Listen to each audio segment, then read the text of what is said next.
Luzon, Visayas at Mindanao at sa buong mundo. Ang ating video ay magbigay tayo ng story.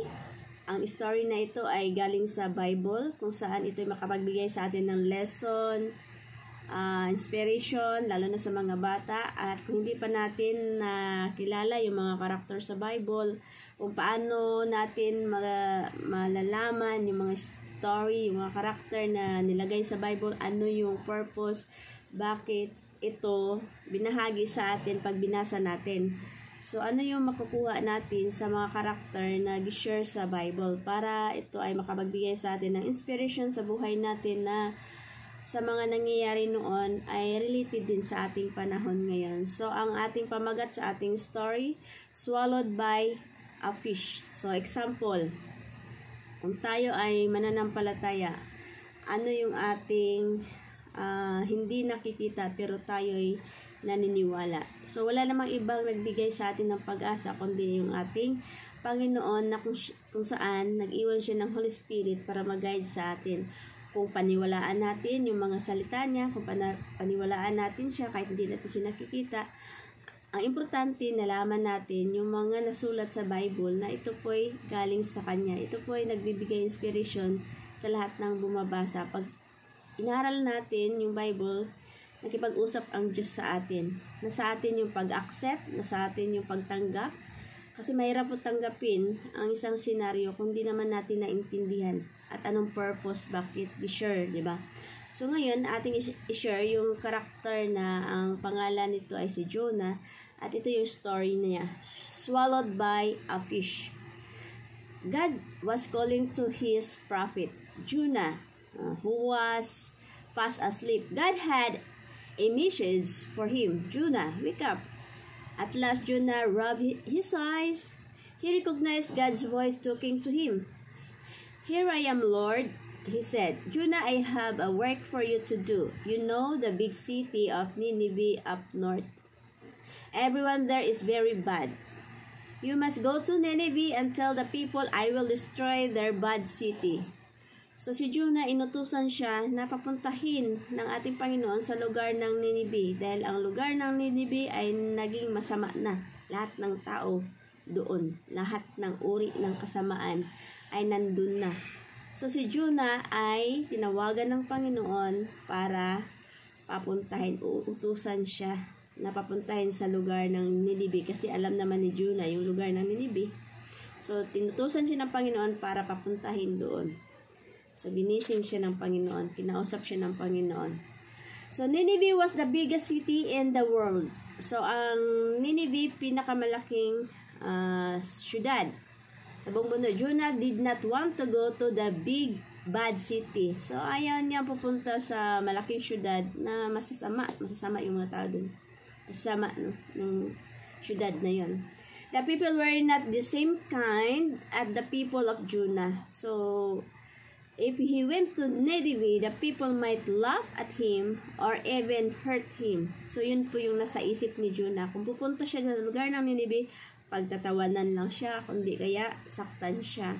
So, yun po yung kanyang naisip.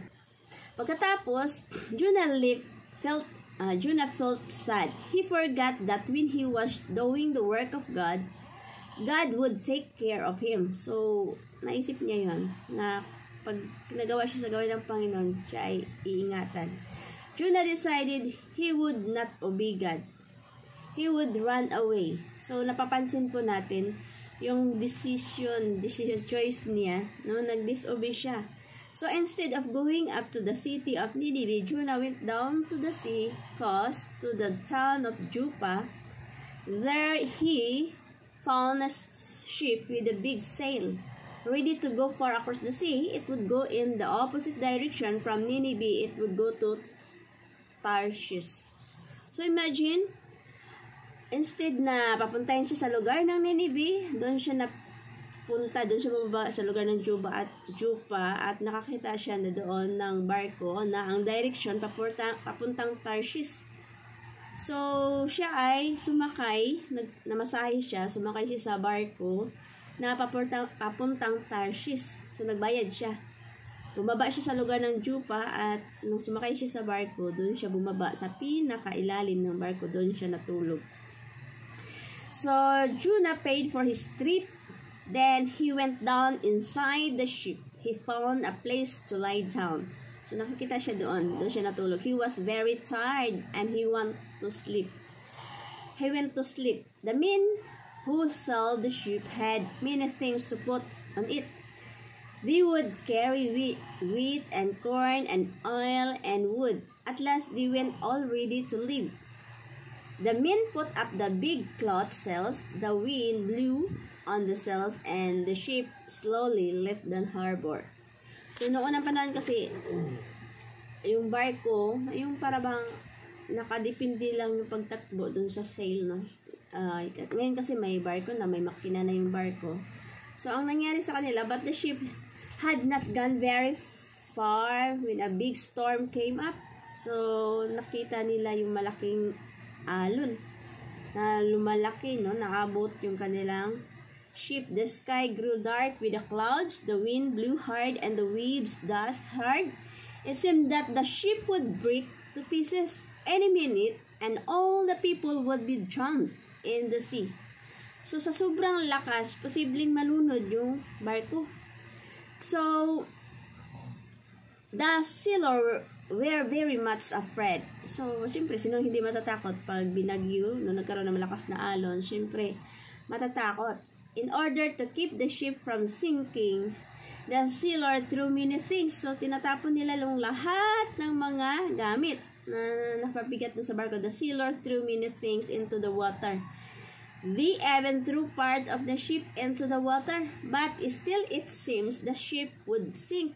So, pareho pa rin kahit tinapon na yung mga gamit, kahit lahat ng nakita nila, tinapon na, ganun pa rin ang senaryo ng panahon. It was God who made this storm. God does not make all storm, but He wanted to show Jonah that no one can run away from God. So, itong storm na to, ito'y paalala kay Jonah na walang makakatakas sa Panginoon.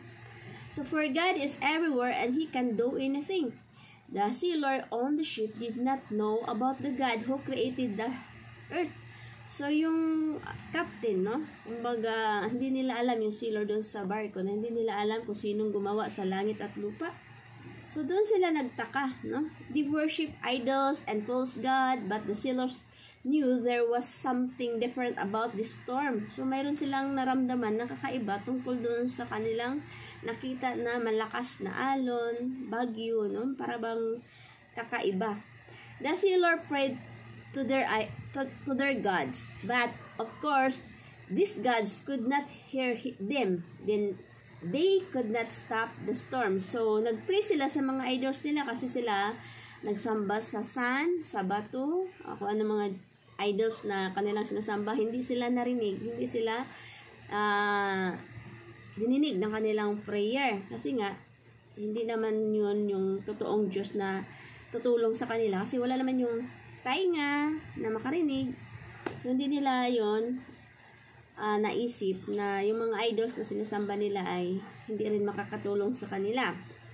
Then, the captain went down inside. So, habang ang kapitan ng barko ay pumunta sa ilalim ng barko, may nakita siya. If the storm had made a lake in the ship, down in the bottom, the captain found Jonah still sleeping. So, may nakita siya na si Jonah natutulog dun sa pinakailalim ng barko. Wake up! Wake up! Sabi niya, gising ka na. Gising, gising. The captain said, Jonah, everyone is praying to his God. You must pray too. So, lahat na nalangin sa kanilang Panginoon, mag-pray ka din. When Jonah woke up and saw the storm, he knew that it was because God was unhappy. He was running away.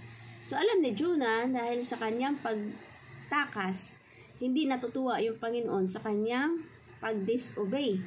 The sailor all gather around Jonah. Who are you? Sabi niya, sino ka? They asked, why are you traveling in this ship? Bakit ka?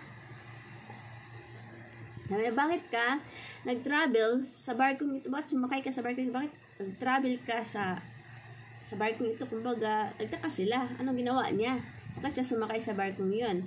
Jonah told the sailor his name. I am a prophet. He said, my God is the one who made the heaven and the earth, the sea and the wind. Then Jonah told the captain and the sailor how God had sent him on a mission to Nineveh.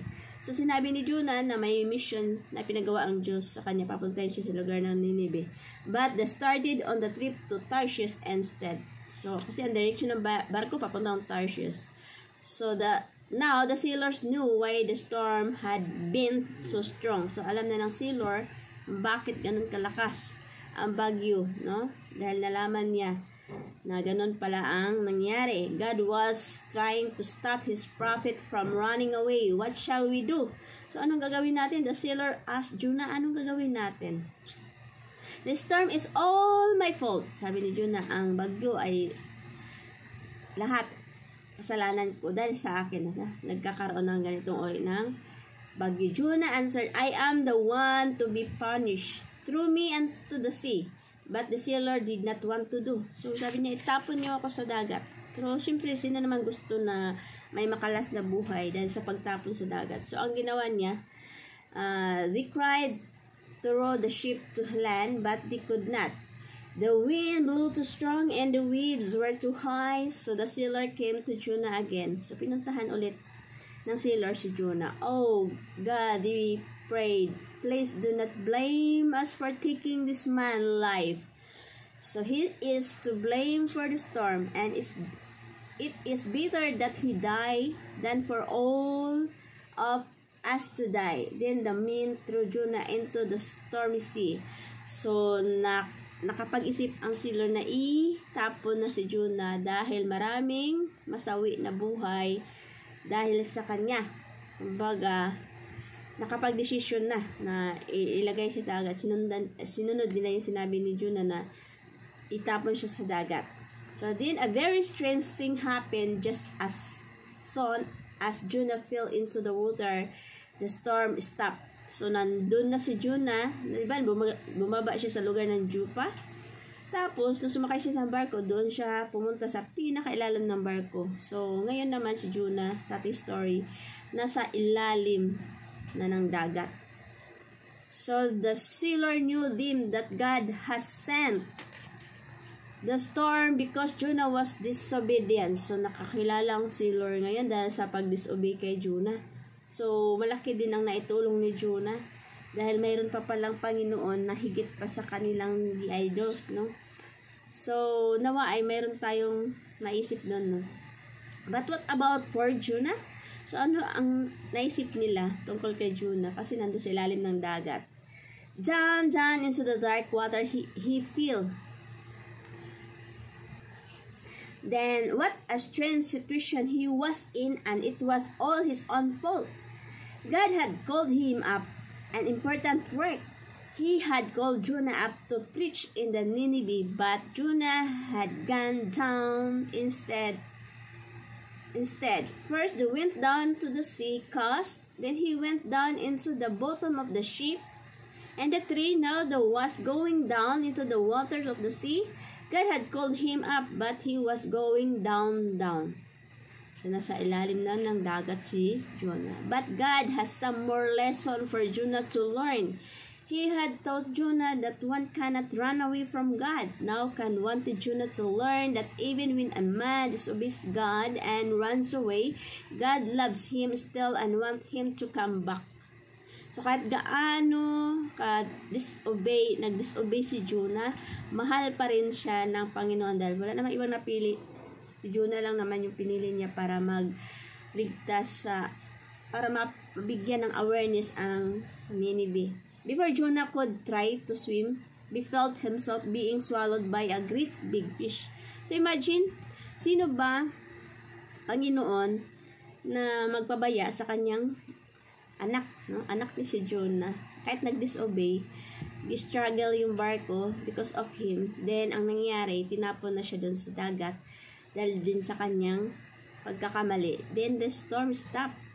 At nakita na may mga natulong din siya sa mga barko na mayroon pang mas higit na Panginoon sa akala nilang sinasamba nila na hindi man lang nakarinig sa kanilang panalangin. Yung Diyos ni Jonah nakilala nila sa pamagitan ng bagyo, no? Hangin, alon, no? Malakas na alon. So, ang nangyari, nagpadala ang Panginoon ng malaking isda kay Jonah, no? Perhaps God created the fish. Mismo ang Panginoon naggawa ng isda para kay Jonah, especially for the job of swallowing, especially for the job of swallowing Jonah. We know God could do that just as easily as God made the storm. So, kung paano madali nagawa yung storm, ganun din kabilis yung ng rescue ng ating Panginoon sa pag-prepare niya ng isda para mailigtas si Jonah. Kasi ang ating Panginoon, siya yung creator. Alam ng Panginoon ang mangyayari. Alam niya lahat anong dapat niyang gawin kasi siya yung naggawa sa dagat at sa tao, sa lahat ng uri ng nature, siya ang gumawa. Kaya niya utusan lahat. The fish that swallowed Jonah took him down to the bottom of the sea, and there he stayed for more than a whole day, or parts of 3 days. It was very warm in the stomach of the fish, and it was very dark and very smelly. Diba yung may smelly? Yan.